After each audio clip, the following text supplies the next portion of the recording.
Bienvenue dans cette nouvelle édition du 12-15 au sommaire de l'actualité. Au Congo, le parti d'opposition l'Union des démocrates humanistes UKI a procédé à l'installation des cadres de ses organisations spécialisées ce 27 octobre. Lucrèce Nguedi a notamment été désigné président national de la jeunesse. Le milliardaire nigérien Anthony Elumelu présidait le 25 octobre le forum annuel organisé par sa fondation à Lagos.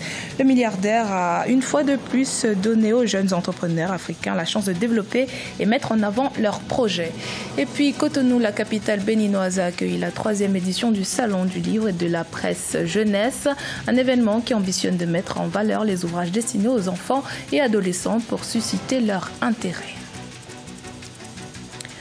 Mais tout d'abord, à Madagascar, l'ultimatum lancé par 25 candidats à la présidentielle du 7 novembre 2018 qui exige la révision de la liste électorale prend fin ce lundi 29 octobre. Ces candidats, parmi lesquels l'ancien président Didier Ratsiraka, jugent cette liste truffée d'anomalies, ce qui pourrait nuire à la bonne tenue de ce scrutin. Une requête à cet effet a été déposée auprès de la Haute Cour constitutionnelle et au président de la République par intérim vendredi 26 octobre. Ces derniers disposent de 72 heures pour prendre une décision. Au Congo, l'UDH-UKI, parti de Guy Parfait Kolela, candidat à la présidentielle de 2016, a procédé à l'intronisation des responsables des instances spécialisées ce 27 octobre à Brazzaville. Ces cadres auront la mission, à travers les bureaux qu'ils constitueront, de promouvoir la vision du parti et favoriser des adhésions massives susceptibles de placer le parti en ordre de bataille pour les échéances futures. Reportage en correspondant d'Eva Panzo. L'Union des démocrates et humanistes UKI a désigné ce samedi 27 octobre 2018 ses responsables, notamment le président national de la jeunesse, la présidente de l'organisation des femmes, le président national de l'organisation des sages et la présidente de sa mutuelle de solidarité active. Ces derniers ont pour mission de vulgariser la philosophie politique du libéral humanisme prôné par la plateforme. D'abord, le bureau national qui va être mis en place très prochainement, puisque j'en suis le président, c'est de mettre un programme qui fera de telle sorte que l'on puisse maximiser les adhésions au sein du parti. Le rôle de ces jeunes, c'est d'être des maillons forts en matière de communication pour permettre au peuple congolais de se rendre compte que nous ne sommes pas ce qu'on dit sur notre président. Les responsables des organisations spécialisées désignées devront désormais constituer des équipes de travail afin d'atteindre ensemble les objectifs du parti. L'UDH-UKI, dont le leader avait terminé deuxième de la dernière élection présidentielle, appelle à l'unité de l'opposition par la présentation d'un projet commun en vue de l'élection de 2021. Nous, opposition, il faut qu'on présente un projet politique alternatif. Il ne s'agit pas seulement de critiquer ceci, cela, mais nous devons mettre en place un projet politique alternatif à celui de la majorité politique actuelle. C'est ça la crédibilité. Si nous voulons que les Congolais nous trouvent crédibles, nous devons dépasser nos querelles. L'UDH-UKI compte sur l'adhésion massive de la jeunesse congolaise afin de vulgariser le programme de son leader intitulé « Plan parfait pour le redressement du Congo auprès des Congolais ». Notons que ce parti a été créé en mars 2017 et possède 8 élus à l'Assemblée nationale. Selon une annonce du secrétaire général du Front de Libération Nationale, le président algérien Abdelaziz Bouteflika sera le candidat du parti à la présidentielle prévue en avril 2019. Candidature qui serait plébiscitée par tous les cadres et militants du FLN. Selon le secrétaire général du parti, le comité central du FLN se réunira prochainement pour officialiser cette candidature du président algérien qui devrait ainsi briguer un 5e mandat. À noter que jusqu'ici, le président Bouteflika ne s'est personnellement pas exprimé sur la question. Le 25 octobre étaient réunis à Lagos, au Nigeria, près de 5000 entrepreneurs, leaders des secteurs privés et publics africains dans le cadre du forum annuel d'entrepreneuriat de la fondation Tony Elumelu. Cet événement, qui constitue le plus grand rassemblement de jeunes entrepreneurs africains au monde, a notamment permis à 1000 candidats de présenter leurs projets d'entrepreneuriat afin d'obtenir un financement de la fondation. Retour sur la rencontre avec Emefa Kofi. L'édition 2018 du Forum de la Fondation Tony Elumelu a tenu toutes ses promesses à Lagos, au Nigeria. Le président ghanéen Nana Akufo-Addo était l'un des invités d'honneur des plus attendus à ce rendez-vous économique de l'Afrique, un forum entrepreneurial durant lequel l'innovation est soutenue et financée. Nous avons toutes les ressources sur ce continent que nous devons exploiter ensemble pour se développer. Nous sommes ensemble pour cette initiative pour promouvoir les entrepreneurs.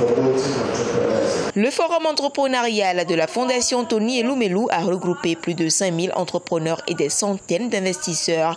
À cette 4e édition, plus de 1000 candidatures ont été retenues sur 150 000 enregistrées. Nous savons que la transformation de l'Afrique ne peut être possible sans le soutien de nos premiers dirigeants. Votre présence est tout un symbole et apporte un plus pour cette initiative. Autre temps fort de ce forum, ce concours de plaidoyer du meilleur projet entrepreneurial auquel ont pris part 5 candidats. Mahassan Quadrir est sorti lauréate avec son application mobile Cash Madame qui convertit des données en informations capitales pour le secteur informel.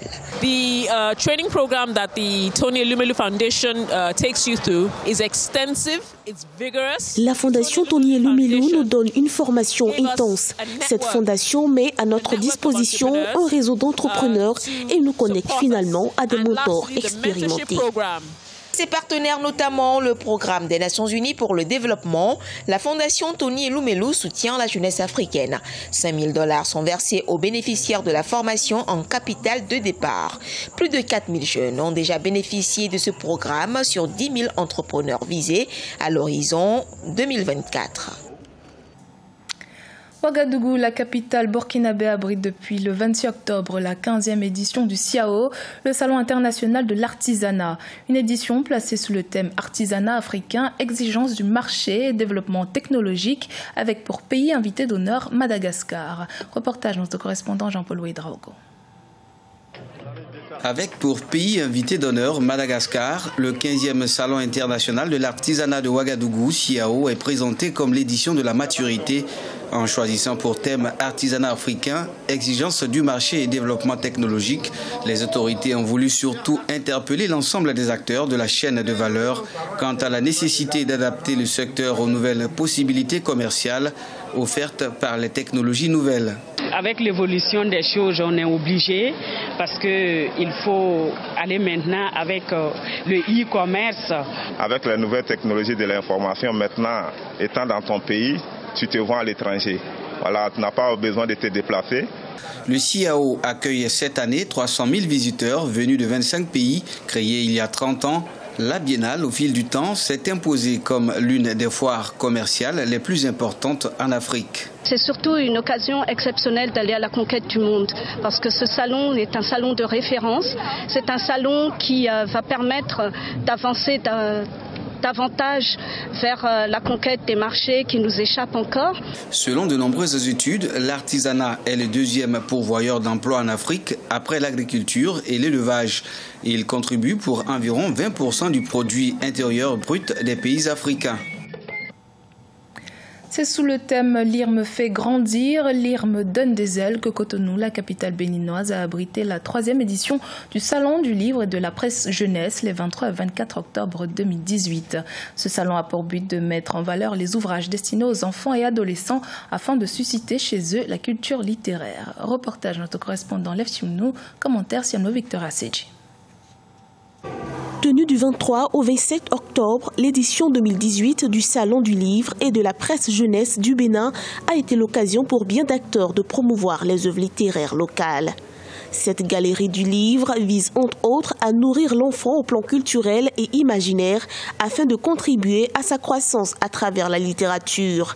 À la Fondation de Ruisseaux d'Afrique, nous nous sommes rendus compte que les enfants des milieux défavorisés ne pouvaient pas avoir accès à nos ouvrages. Et pour cela, nous avons initié une action sociale qui nous envoyait vers les jeunes, vers les enfants. Et on demande à l'enfant de concourir pour gagner un chèque qui est un chèque livre. Le Salon du livre et de la presse jeunesse met à disposition des parents et éducateurs des ouvrages édités à l'intention des adolescents. La 3e édition de la foire du livre a été marquée par la tenue d'un colloque public sur la littérature jeunesse en Afrique. Ça permet de rencontrer les autres acteurs de toute la chaîne du livre et surtout les clients, les futurs clients de notre initiative de bibliothèque et librairie en ligne. Les éditions Ruisseaux d'Afrique ont édité depuis plus d'une vingtaine d'années au Bénin plusieurs écrivains sur la thématique jeunesse. De son côté, l'association d'éditeurs, d'auteurs, d'illustrateurs, de libraires et de distributeurs dénommée Celibège entend répondre aux exigences des outils technologiques afin d'impacter considérablement la jeunesse béninoise.